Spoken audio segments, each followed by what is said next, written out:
Alright guys, Fula coming to you with another video. Hope y'all are doing well. I haven't been posting in a while because I've been doing stuff, doing other things. But and also, I like to talk when I have something to say.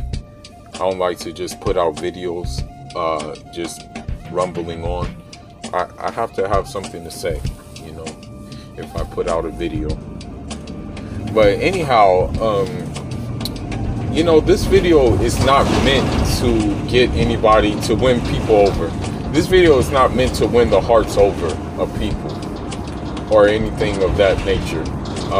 This video is just my thoughts on a certain subject and just from my personal studies in that subject, from what I've derived in my understanding of what it is I'm talking about. So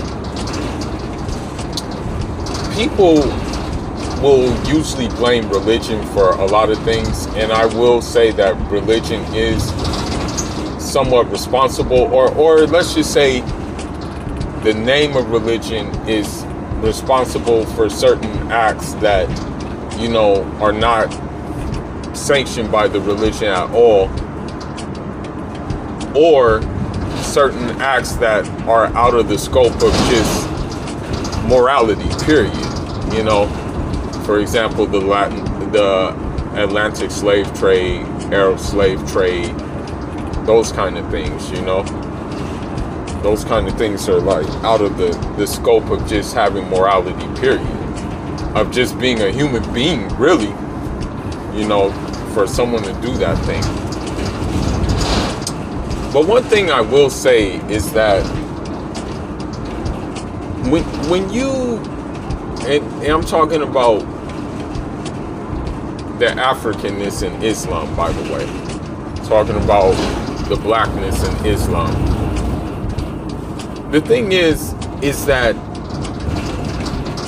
with the Western scholar will always paint a picture of this Islam that is basically, in essence, whitewashed. It will always paint an image of this Islam that there was no blackness in Islam, where, as a matter of fact, the whole thing of Islam started with blackness, okay? And I'm just going to give a few examples of that. And I'm also going to give a few examples of how there definitely is a campaign against the real, pure, unadulterated Islam, because of the simple fact there's a campaign against manhood, real black manhood.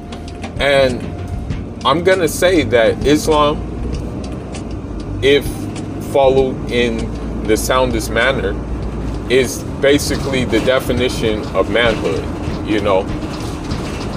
I'll give one example. If you were too soft back in the Prophet's time, upon him be peace, if you were too much of a soft man, or if you had too much feminine traits, he wouldn't even want you in his household. He wouldn't even want you around him. You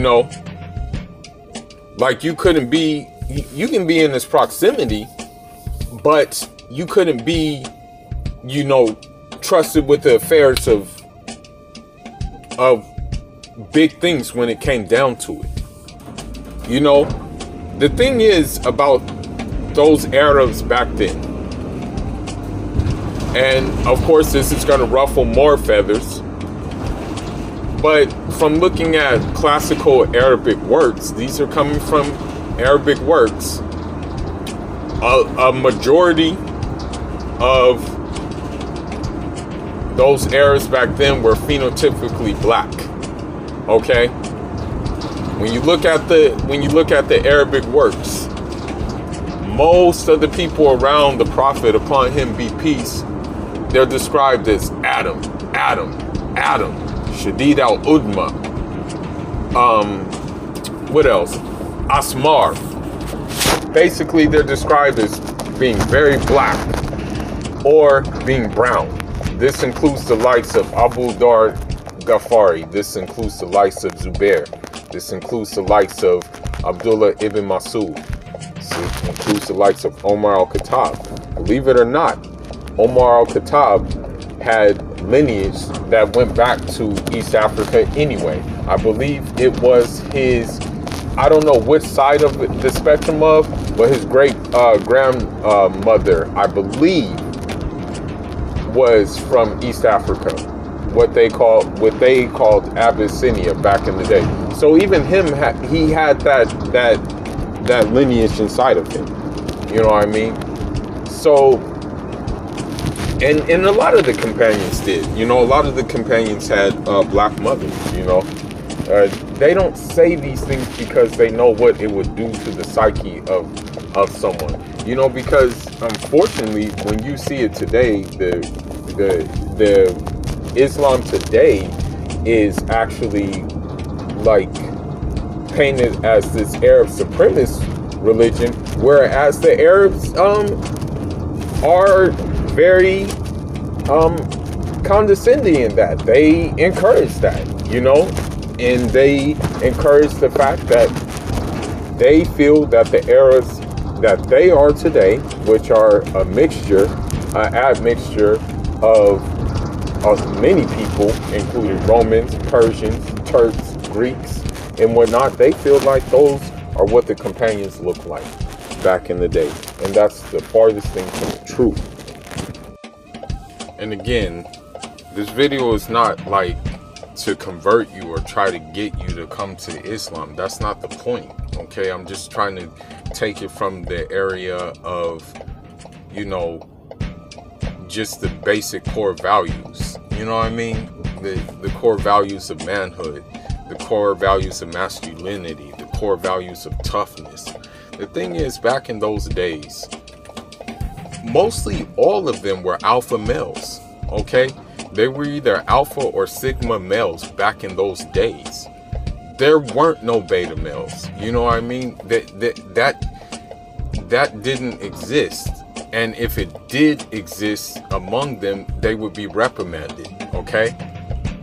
Because the mindset is God got you. So why are you like being a beta? You know what I mean? And so when you look at it, for example, Omar, back to Omar. Omar loved women. Omar loved women. He had many wives, okay? And he had many children. So there's, in today's society, unfortunately, they make it a crime for you to love women. It seems like to love multiple women, which is just a common thing that a dude is gonna do, is love women, admire women, and things like that. And another thing in which is gone is the fact that, you know, chivalry is dead. If you do chivalry today, you're looked at as a weak man.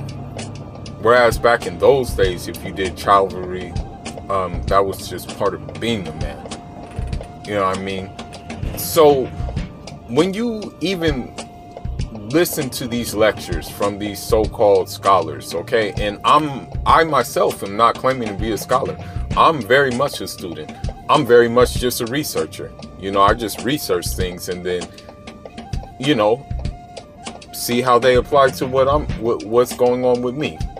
So, for example, there was this one scholar, I'm not going to say his name, but there was a time where, you know, I think Egypt was under like Greeks or Roman control at a time. So what happened is one of the companions of the Prophet, upon him be peace, who was, by the way, Arab, but black skin, dark skin, okay? Back in those days as well, they were like very, very much rugged, masculine people. So if you read the history, if you read the classical Arabic texts, many of them were towering figures. Many of them exceeded 8 feet tall. Like some of them went up to 9'2". You know, they were very, very tall people, big people. So what happened was, one of the companions was sent to, you know, make truce with Egypt at the time. He was sent there. He was sent to make truce with Egypt. His name was Ubaidah ibn Salman. May God have mercy on him. And so with him, he was black, okay? And so what happened was, when the leader, he was leading a delegation. So when the leader of Egypt went to him, he said, like, get this, I can't talk to this black man, you know? And he responded that, you know, there's many of me. There's many people who are black as me or even darker than me who are for the same cause, you know? And so what that tells you is that just in that fabric of the society, what color skin they were, you know? But the Orientalists and also the Western scholars like to paint this image that it was just so much whitewashed when that wasn't the case at all.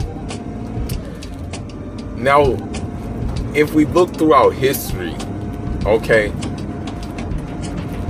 the slave trade devastated Africa. I'm not gonna lie and sit here and say there weren't Muslim slave traders, but there were pagan slave traders as well. It was an equal opportunity type of thing, unfortunately, that we got caught up in and we got involved in.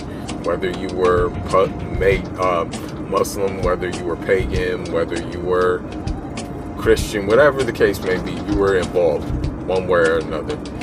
I mean, sometimes you were involved in it just to protect your people.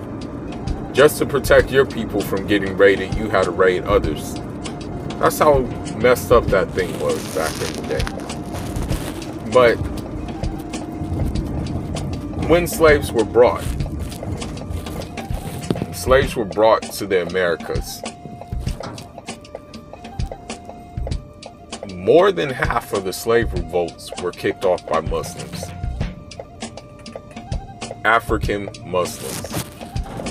The reason being is that in an unadulterated, not watered down way, Islam is very much a radical, militant way of being.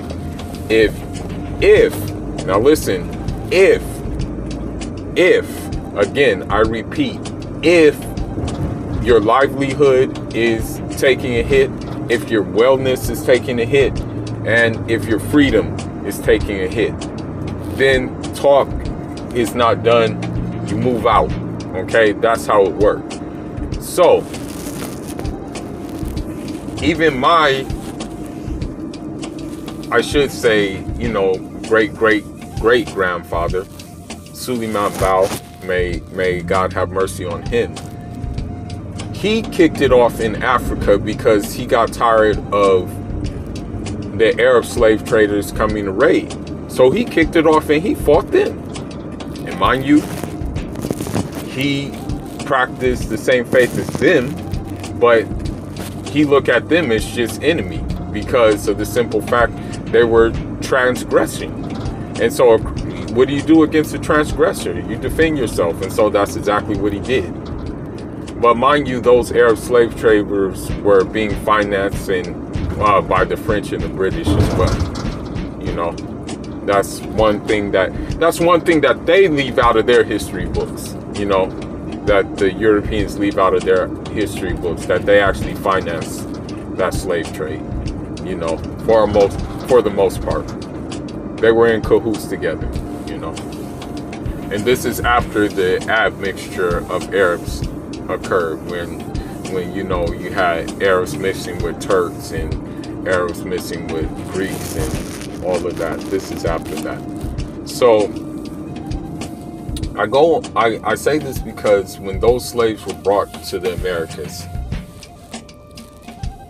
most of the slave revolts were started by unruly, or what the colonists call unruly, African Muslims. be it they were in Hispaniola, Haiti, Dominican Republic, be it they were in Dominica, be it they were in Barbados, be it that they were in Brazil, be it that they were in Peru, be it that they be in Colombia, be it that they be in mostly all of the Americas,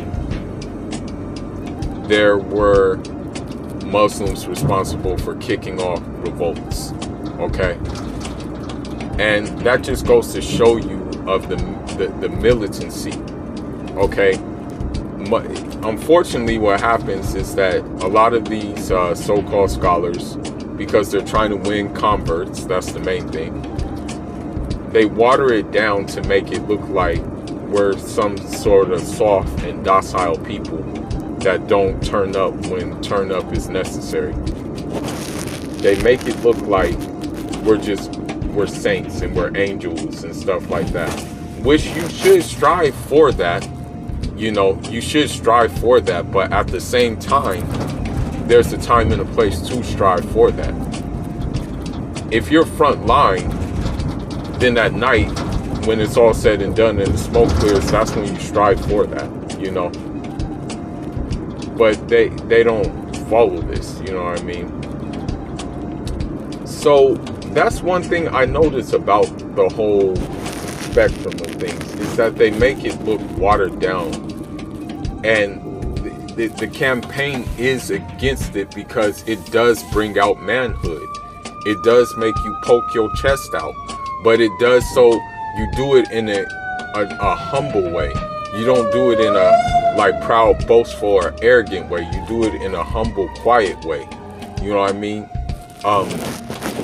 That's why, you know, me personally, that's one of the reasons why I box, is so I can still like remember that, yo, I'm a nigga at the end of the day.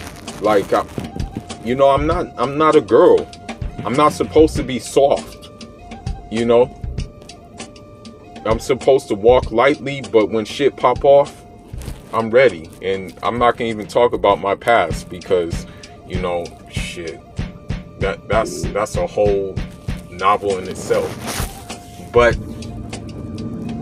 it encourages, the thing is, this is what the problem is, and this is what the establishment don't want.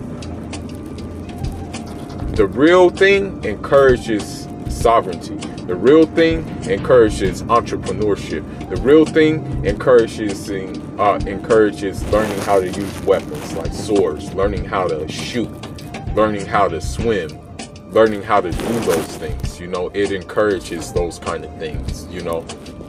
That's what it encourages. Now,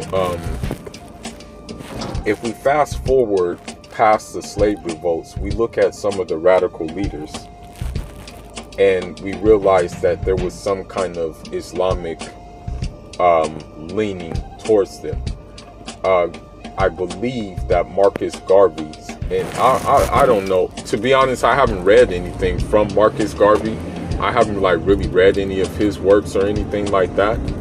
But I believe that Marcus Garvey, his teacher was a Muslim. I believe that's the case. I'm not quite sure, but I think that was the case. I believe that, of course, we have Malcolm X, who was a Muslim, but Malcolm X was also a radical as well, you know. And even during his separation from the Nation of Islam, still carried radical ideas about black self-sufficiency and about us doing for self, right? Who else can I name? Members of the Black Panther movement, you know, they definitely had those leanings too. When you look at where they had a base, a place of refuge at, it was in Algeria, a Muslim country. That's when Algeria had like more of its, like, I guess you could say more of its like Pan-African ideas, you know. That was when That was when that occurred, you know. So I say this all to say that, you know, there always will be basically a campaign against the true thing, a campaign against it, because of the simple fact it does bring out, basically it brings out a real nigga, you know, when practiced correctly. You know what I mean?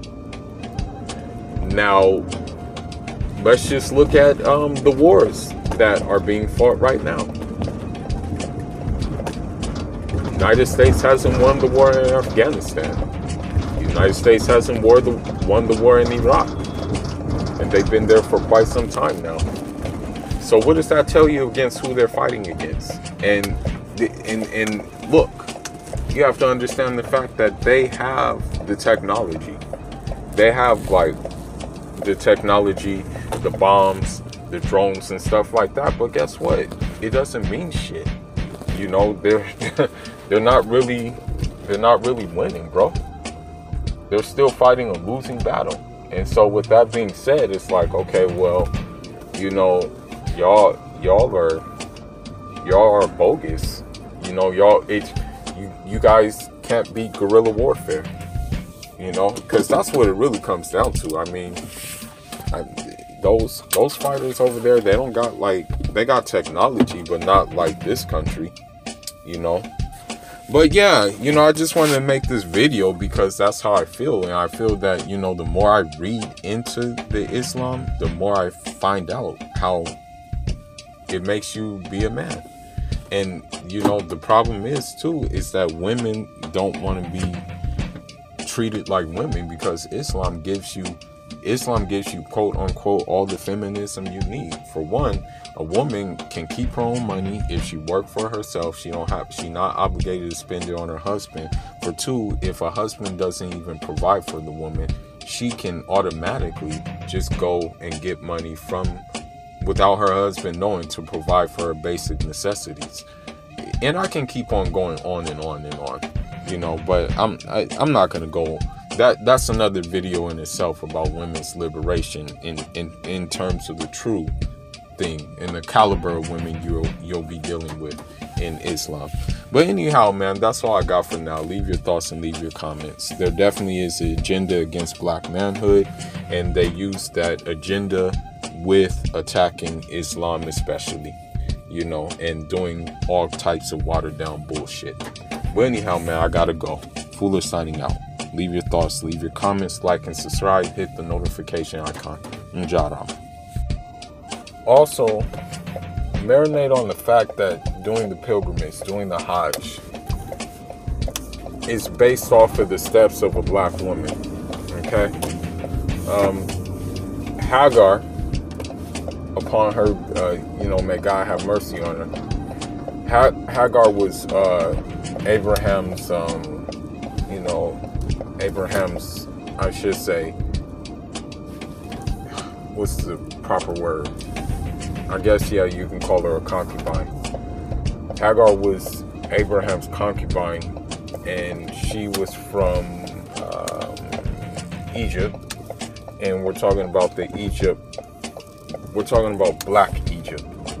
We're not talking about the Egypt we see today. We're talking about black Egypt.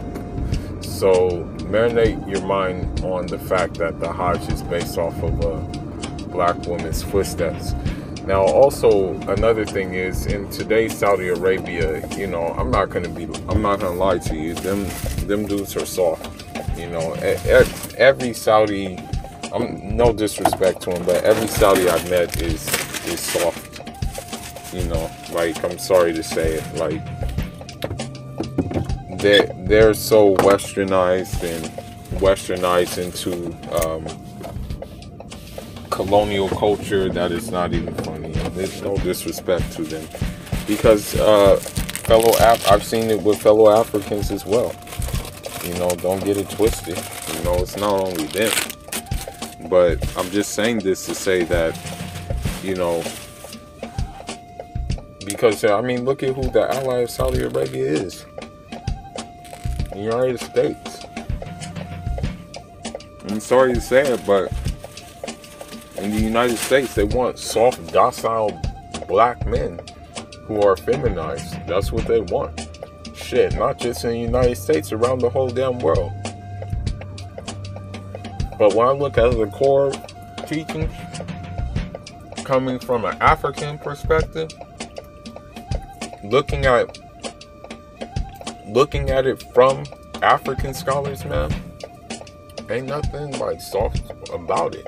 You know what I mean? That's all I'm saying. So that's why, God willing, I'm gonna hold tight to that, because I know it's real. You know, what the hell what I look like? I'm just saying, what the hell I look like trying to be a Terry Crews ass nigga, trying to impress people who never really have even wanted the best for you historically. Get the hell out of here, man. I've lost many friends being this way, you know. Probably lose more too, because I'm sticking with my guns, you know. It just reminds me it's okay to like women. It's okay to like women for their assets.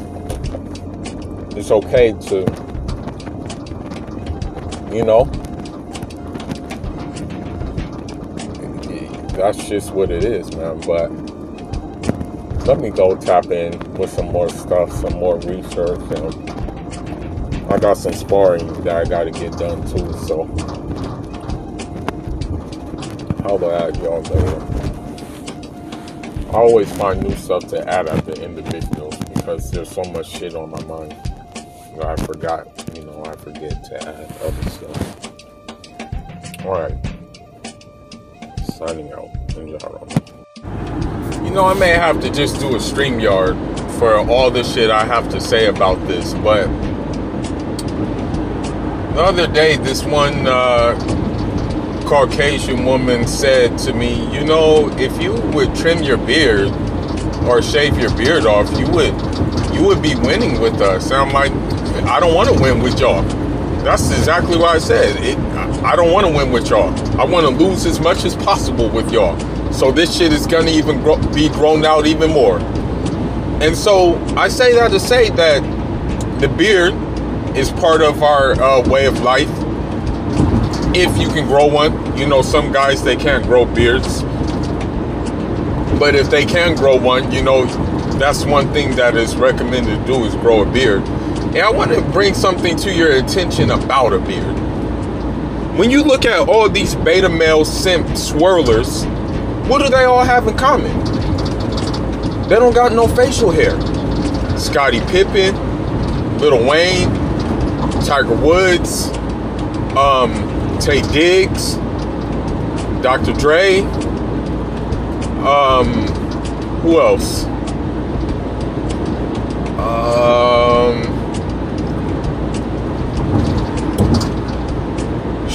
Who else? It's Michael Jordan. They all don't got facial hair for these beta male swirlers. But when you look at the men, the revolutionaries, what do they got all in common? They all got beards. For example, Maurice Bishop of Grenada had a beard. Fidel Castro had a beard. Che Guevara had a beard. Thomas Sankara, later towards his life, grew out his beard. Nip Hussle grew out his beard. Antonio Maceo, bearded. So all the, like, it seems like a lot of the influential figures, the movers and shakers, they all had beards. You know? I mean, I'm still learning to take care of my beard. So, you know, doing a tutorial on it, I wouldn't do it quite yet, but my routine consists of castor oil. The Rick Ross beard products work pretty well that I've been using as well. Those do the trick as well too. But mostly castor oil. And I kind of stopped the aloe routine. I used to use aloe vera, But I stopped that routine. But yeah, I'll never. That's one thing I noticed. That is one thing I noticed. That these Beckys, they're not really attracted to niggas with beards. You know what I mean? So that's why I'm gonna continue to grow it out, because I don't want to attract them. That's just the way it is. You know, I like looking rugged. That's my shit. You know, rugged but taken care of. That's how you have to look. Rugged but taken care of. You know what I mean? But yeah, man, I can go on and on about the agenda against black people worldwide, especially the black man. You know, I can continue on. Shit, it will probably be a marathon, man. But anyhow, man, that's all I got. Hopefully this will be the final time I go back to videos. But anyhow, Foolish signing out.